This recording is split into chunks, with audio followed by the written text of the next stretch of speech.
السلام علیکم ورحمۃ اللہ وبرکاتہ۔ دوستو کیسے ہو؟ دیکھنا یہ کہ آج ہم جو بات کریں گے اعتکاف کے متعلق کریں گے۔ رمضان المبارک کا مہینہ جاری ہے اور ہم پہچانیں گے کہ اعتکاف جس طرح کہ رمضان المبارک میں روزے کا مطلب رک جانا ہے، ٹھہر جانا ہے، اور اللہ تعالیٰ کے لیے جو حلال چیزیں ہیں ان سے بھی رکنا ہے۔ کس لیے؟ اللہ رب العزت کے حکم سے، اس کی خوشنودی کے لیے، اس کی رضا کے لیے اپنے آپ کو، آپ کی تمام خواہشات کو روکنا ہے۔ اور جب اعتکاف کے متعلق آیا اور فرمایا گیا کہ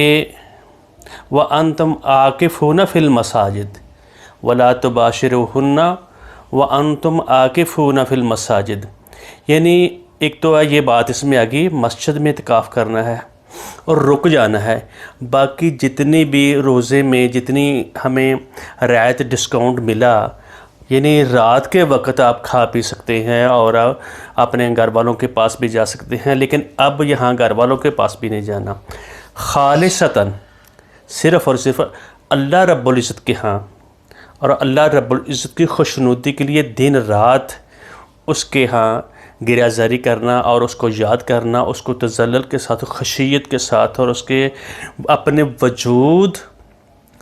اور اپنے دل کے ساتھ، اپنے پورے اعضاء کے ساتھ ہر وقت، یعنی اور نبی اکرم صلی اللہ علیہ وآلہ وسلم نے بھی ہمیشہ اعتکاف کیا اور رک جاتے تھے، اور آخری سال آپ نے یعنی 20 دن کا اعتکاف کیا جس وقت آپ وصال کر رہے تھے۔ اور حضرت عائشہ رضی اللہ تعالیٰ عنہ کہتی ہیں کہ لا اعتکاف الا بالصوم، یعنی جس بندے نے ہم میں سے روزہ رکھنا ہے، جو اعتکاف کرنا ہے، اور اس کے لیے ضروری ہے کہ وہ ساتھ اس کا روزہ بھی ہو۔ اور ایک شخص آیا نبی اکرم صلی اللہ علیہ وسلم کے پاس، کہتا ہے یا رسول اللہ، میں جاہلیت میں نے ایک نظر مانی تھی، انی نظرت فی الجاہلیہ، میں جب مسلمان نہیں تھا، اللہ رب کے ہاں میں نے مسلمان نہیں ہوا تھا، سلنڈر نہیں کیا تھا، اور میں اس وقت بھی یعنی پہلے لوگ بھی جو مسلمان نہیں تھے وہ بیت الحرام کی عزت احترام کرتے تھے، اور جس طرح کہ پہلے بتایا گیا ہے کہ حج کے جو احکام ہیں، جو روزے کے احکام ہیں، نمازوں کے احکام ہیں، یہ سارے کے سارے پہلی شریعتوں میں اور حضرت ابراہیم علیہ السلام کی سنت کے مطابق ہیں، اور جس طرح کہ ہم درود بھی پڑھتے ہیں آج۔ اور اس شخص نے کہا کہ یا رسول اللہ، میں جاہلیت میں نظر مانی تھی اعتکاف کرنے کی، توقفہ لیلتاً، ایک رات میں اعتکاف کروں گا، فی المسجد الحرام، مسجد حرام نے، فقال له اوفی بنظرک، اپنی نظر کو پورا کرو، یا آپ اعتکاف کریں ایک رات کا وہاں جیسا کہ آپ نے اعتکاف کرنے کی نیت باندھی تھی۔ اور ابو ہریرہ رضی اللہ تعالیٰ عنہ کہتے ہیں من قام لیلۃ القدر، جو لیلۃ القدر یعنی اعتکاف بیٹھتا ہے، یعنی رمضان کا مہینہ اس کی بابرکت ہونے کی وجہ اس لیے ہے کہ اس میں قرآن پاک اترا، اور محمد رسول اللہ صلی اللہ علیہ وآلہ وسلم محمد اور آخری نبی اور پیغام رساں اور سب سے اعلیٰ وعرفہ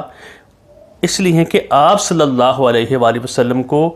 نبوت دی گئی اور آخری نبی ہیں، خاتم النبیین ہیں، اور آپ کے اوپر قرآن پاک اترا اور لیلۃ القدر میں اترا۔ تو اور فرمایا اس کی فضیلت کے لیے من قام لیلۃ القدر، جو لیلۃ القدر میں جس نے قیام کیا، اللہ کے ہاں گریہ زاری کی، ایماناً و احتساباً، اپنے پورے ایمان کے ساتھ، پوری تگدو کے ساتھ، اپنے پورے گناہوں، احتساب کا مطلب ہوتا ہے اپنے گناہوں کو یعنی پیش کرنا، اے اللہ جو میں سے گناہ ہو گیا، جو مجھ سے غلطیاں ہو گئی ہیں، اور مجھے اس کا ثواب عطا کر، اور میں پورے ایمان کے ساتھ تیرے آگے گریہ زاری کرتا ہوں، غفر لہ ما تقدم من ذنبہ، اور اس کو معاف کر دیا جاتا ہے جو اس سے پہلے گزرے ہوئے گناہ ہو گیا، جو اس سے غلطی ہوگی۔ ذنب کا مطلب یہ ذنب کا مطلب ہوتا ہے دم، یعنی جو چھوٹے گناہ ہوں گے وہ معاف کیے، جو بندوں کے متعلق ہوں گے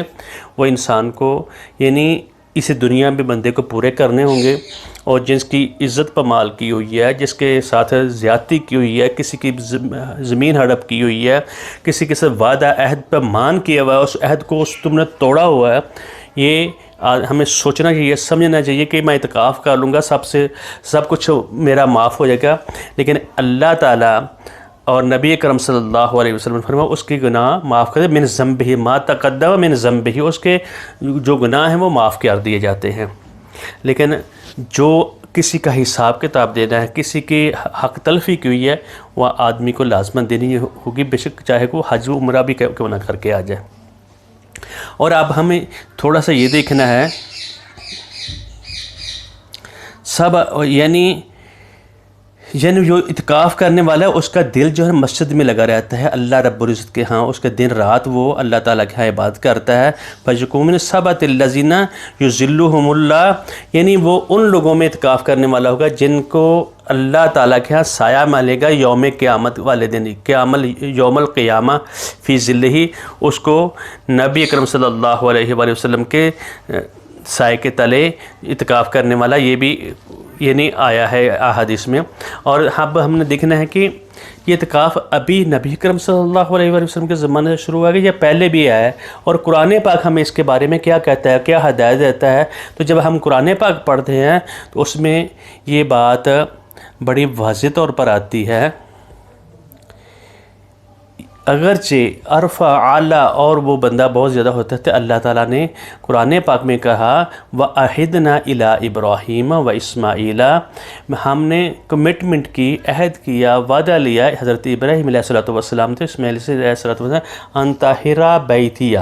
میرے گھر کو پاک کرو، میرے گھر کو صاف کرو، للطائفین والعاکفین، جو طواف کرنے والے ہیں اور اعتکاف کرنے والے ہیں، عاکفین وہاں رکنے والے ہیں، والرکع السجود، یعنی طواف بھی لازم ہے۔ اور اس وقت سے اللہ تعالیٰ نے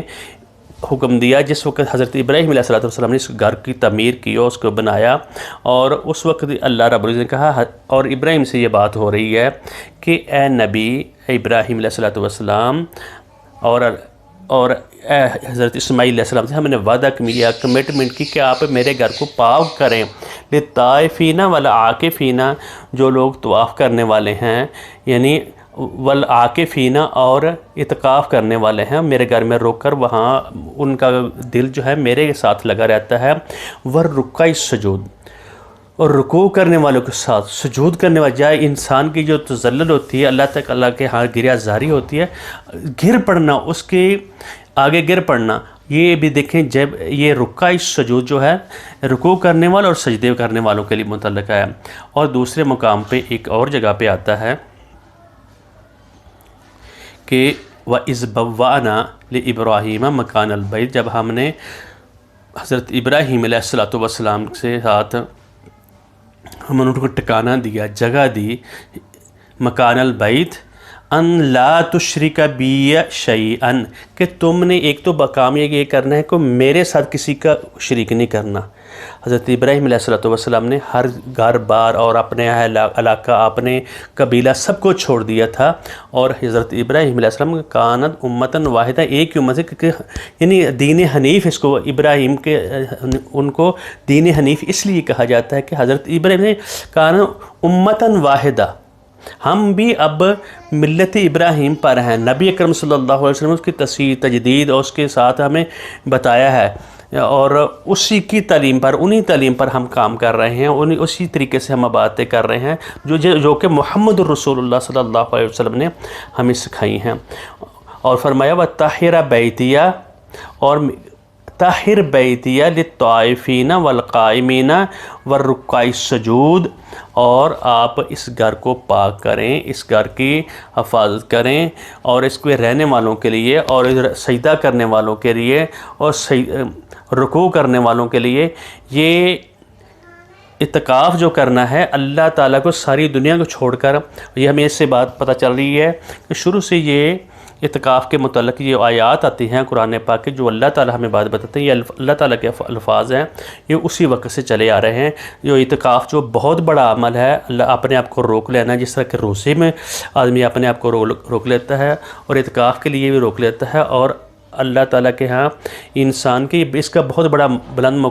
مقام ہے، اور محمد رسول اللہ صلی اللہ علیہ وآلہ وسلم نے اس کو کے ساتھ مداومت کی ہے، اور آپ صلی اللہ علیہ وسلم کے جانے کے بعد امہات المومنین ہماری مائیں وہ بھی مسجد حرام مسجد نبوی میں اعتکاف کیا کرتی تھیں، اور ہمیں جتنا ممکن ہو سکے کوشش کرنی چاہیے اور اللہ تعالیٰ کے ہاں گریہ زاری کرنی چاہیے، اپنے گناہوں کی معافی مانگنی چاہیے، اور اللہ تعالیٰ نے ہمیں بنایا ہی اپنی عبادت کے لیے ہے اور کسی کام کے لیے نہیں بنایا، باقی پورا جہان انسان کے لیے ہے، اور انسان جو ہے وَمَا خَلَقْتُ الْجِنَّ وَالْإِنسَ إِلَّا لِيَعْبُدُونَ، ہم نے صرف انسانوں اور جنوں کو اس لیے پیدا کہ وہ میرے ساتھ میری گریہ زاری کریں، میرے آگے جھکے اور کسی کے آگے نہ جھکے، میرے آگے سلنڈر کریں، باقی ساری چیزیں تمہارے لیے، تم نے میرے آگے جھکنا ہے۔ اللہ رب العزت نے قرآن پاک میں بتایا ہے، قرآن پاک کے اوپر ہمارا مسلمانوں کا پورا ایمان ہونا چاہیے، اور اس کے جو لفظ آئے من و ان ان کو اچھے طریقے سے سمجھ کے غور و تدبر کے ساتھ ان کے اوپر عمل کرنے کی کوشش کرنی چاہیے، اور اللہ تعالی ہم سب کو عمل کی توفیق دے، اور اللہ تعالی ہماری دنیا اور آخرت بہتر کرے۔ بارک اللہ لی ولکم ولسائر